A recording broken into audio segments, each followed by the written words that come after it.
Some say it helps prevent disease. But more and more people are now saying that circumcision just isn't necessary, that it's the cruelest cut. Some even call it mutilation. It's a difficult decision thousands of parents face, and Fox 5's Patrick McGrath reports on the debate over what has been called the cruelest cut.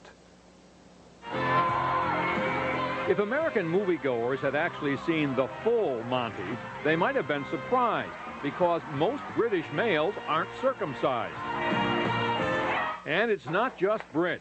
An estimated 80% of males worldwide still have the foreskins they were born with. The U.S. is the only country that circumcises most male infants for non-religious reasons. A conservative estimate is 60%. Many doctors say it is much higher than that. Erin Ivey, about to have a little boy, wanted him circumcised. For a boy, it's kind of important to kind of be the same as your father and be the same as your peers. Well, for me, it was something that was always done, you know. It's very common. Most parents do not witness their son's circumcision. If they had to, there would likely be fewer of them. Marilyn Milos had her son circumcised, but later she became one of the country's leading opponents of it when, as a student nurse, she witnessed one. And when he began to cut, the baby let out a scream I had never heard come out of the mouth of a baby before. And I couldn't keep myself from crying. And the doctor looked into my face and he said, there's no medical reason for doing this. And the nation's pediatricians agree. They have issued a policy statement acknowledging that circumcision is not a medically necessary procedure. It's more or less a parental decision and a cultural decision. If I'm talking to parents about this, I'm really talking about this is it's more of a cosmetic decision. It's measuring about 140, which is normal. Very, very, very good. Dr. Barry Rothman has been delivering babies for more than 2 decades and estimates he has performed about 2,000 circumcisions. He does not actively encourage the procedure, but he also believes it does no harm. It takes 30 seconds from beginning to end to do the circumcision, so literally I don't use any anesthetic because it is so quick.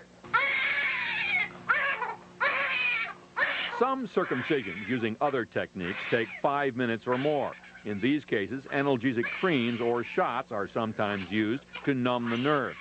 But opponents of circumcision, who held a national meeting recently in McLean, Virginia, say there is pain no matter how it is done that is emotionally traumatic for the newborn. Dr. Rothman disagrees. There's no long-lasting effect from this, or we'd be seeing it in those millions of males that you're talking about in this country. Babies can't talk, and what research has been done has not persuaded the American medical establishment that circumcision is harmful. But critics say there is another reason not to cut off the foreskin. It's important for sexual pleasure.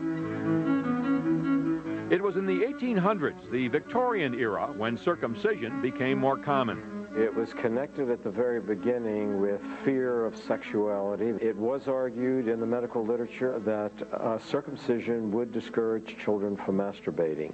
And some thought masturbation caused disease. But it was World War II that established circumcision as the norm for American males. Soldiers at the front who couldn't take baths, sometimes for weeks, were considered more likely to develop infections if they were not circumcised. So many were. And when GIs returned home to start the baby boom, their wives gave birth in hospitals, where health insurance paid for circumcision so Junior could look like Dad. And today, not looking different in the locker room is a major reason the practice continues. But some doctors say men are paying a price. Far from being just a useless flap of skin, these studies imply that there's a great deal that we're cutting off. Some of the areas of the foreskin which is removed is exquisitely sensitive. Dr. Sorrells and others are now doing research to document the sensitivity of the foreskin. But some men don't need convincing. It is more pleasurable because you can last longer, and it's just more fun. Unlike most men, Wayne Griffith and Jim Bigelow can talk about before and after. They have restored their foreskins. It's all a do-it-yourself project. What you have to do is use tissue expansion methods. Griffiths and apparently hundreds of other men start out by pulling what foreskin they have forward and taping it.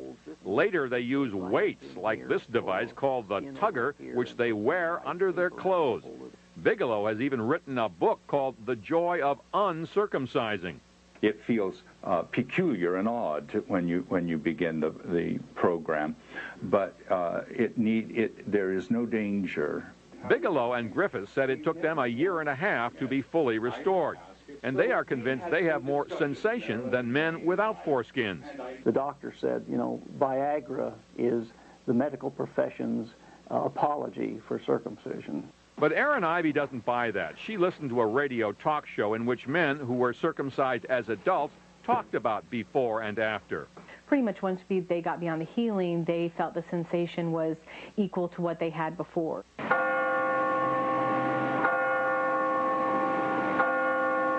In Britain, the Public Health Service does not pay for circumcision, and some believe that was a major factor in its decline there.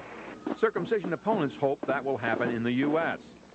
Once the insurance companies stop paying for this worthless procedure, not just worthless, harmful procedure, once they stop paying for this, physicians will stop doing it. But U.S. insurance companies aren't ready to stop paying. I think they all want to drop it, but they're afraid of going first because they say parents perceive this as an important benefit. They won't take a chance of losing a subscriber over dropping circumcision.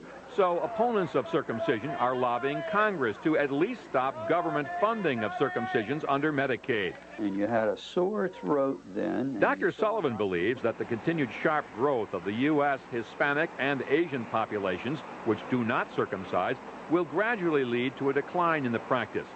As for himself, Dr. Sullivan is circumcised, and so are his sons. Okay. But now, what would you recommend for your grandchildren?